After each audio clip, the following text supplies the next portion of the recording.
Hey everyone, wanted to take a minute and talk about the world's fastest 6G Bronco, at least that I know of. This Bronco belongs to a buddy of mine named Matt. He also goes by Ducati 1098 over on the Bronco 6G forums. And his Bronco has a ton of modifications, including some Stage 3 turbos from CRP Engineering and a full E85 tune from ZFG Racing. So wanted to go over what he's done to his Bronco, some dyno results, and some Dragy results for you all, just to kind of show you what this platform is capable of. So recently Matt went to the dyno with his Stage 3 turbos, and he put down some serious power with this little EcoBoost. Here's a quick look at his dyno pulls.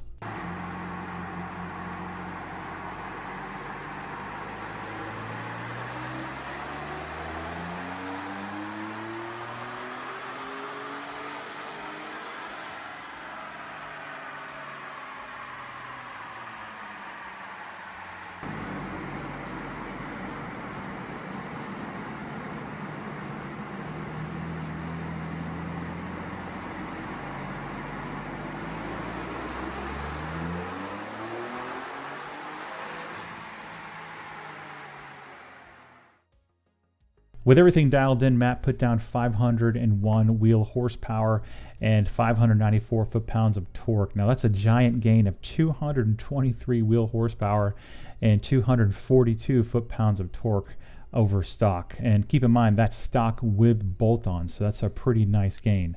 Now these pulls were made on the stock 35-inch Goodyear Wranglers, and if I had to guesstimate, I'd probably say that Matt's Bronco is roughly making 600 horsepower at the flywheel and about 700 foot-pounds of torque, which is pretty crazy for a 165 cubic inch motor. So let's just take a quick look at Matt's modifications and jump over here to the sheet. First of all, Matt has a set of Mishimoto charge pipes, a larger front mount intercooler also from Mishimoto, and then Mishimoto cold air intake. Next on the list is the CV Fabrication downpipes. These come with high flow cats. And then we have the MBRP 3-inch catback with a high flow resonator and a single high flow muffler. We also have a Turbo Smart blow-off valve. I think this is a vent to atmosphere model. And then we have a Gigs Performance Engineering, or GPE, ported intake manifold and ported throttle body. We also have those beautiful CRP Engineering Stage 3 turbos. Those put out quite a bit more air than the OEM units. Matt also used port injectors out of the F-150 3.5 liter EcoBoost. You just swap those over, and once you have those in, you can actually run E85 with the bigger turbos without an issue. Matt also replaced the OEM clutches found in the 10R60 transmission with some from GPZ. And last but not least is the E85 tune from Adam over there at ZFG Racing, working some of his wizardry. Now I did put together a list of components and their cost, and just so you have a good idea of what all this would cost if you wanted to do this at home.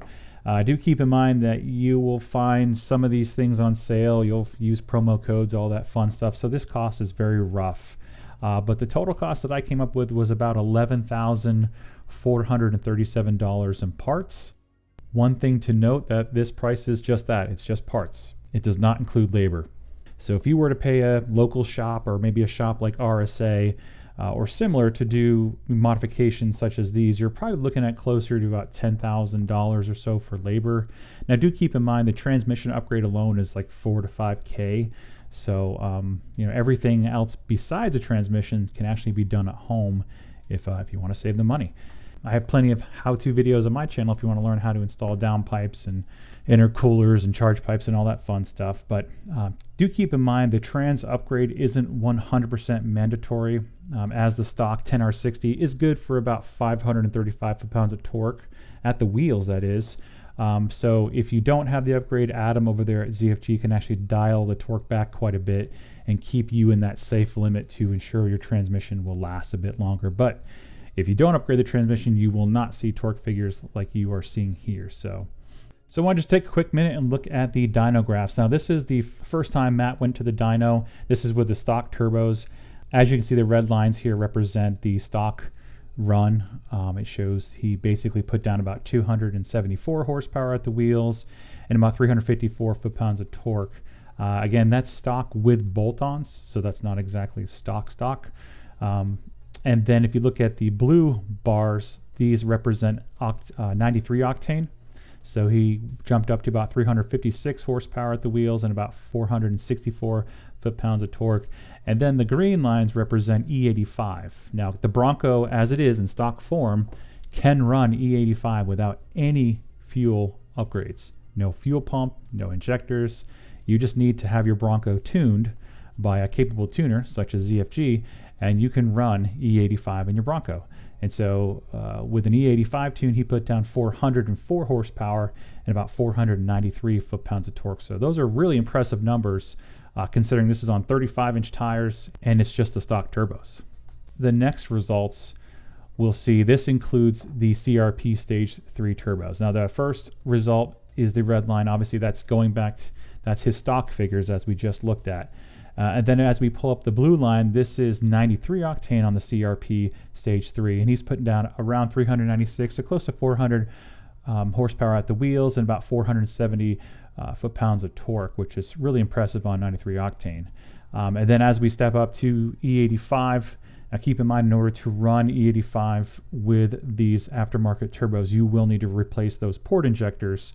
Again, with those ones from the 3.5 liter EcoBoost, they're about $30 each, and you can do them yourself. That's obviously where he put down the big power at 501 and then 594. So really great numbers. All right, so let's next take a look at his Dragy result. Now, Matt has been doing a lot of runs. To be honest, there's still some tweaking to be done to the tune. So the tune is not 100% dialed in or perfect at this moment in time.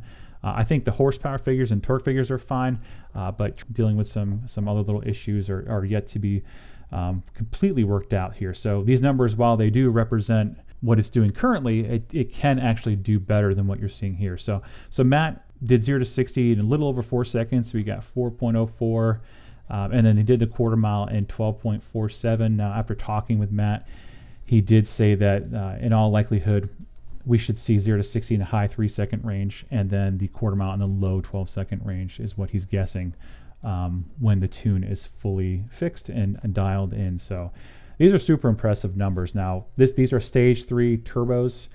I think CRP and Turbo Bay are working on some Stage 4 turbos, which will even push the power output even more. So, you know, we could be looking at a high 11-second Bronco in the near future. I hope to get there at some point, but it's not going to be anytime real soon. But I do plan on upgrading the turbos on my Bronco. So we'll see if that's feasible or not. You know, it is what it is, but still a low 12-second Bronco is incredible. You're going to be blowing away Raptors and 392s and everything else. So it's pretty cool to see such a fun off-road vehicle also be fast. Now, a couple of you are probably saying, well, 165 cubic inches, 500 horsepower, hell, with a Stage 4, probably closer to 550, if not higher.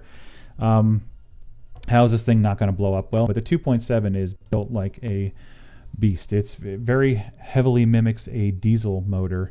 A lot of things in the block are forged, minus the pistons themselves. They are still cast.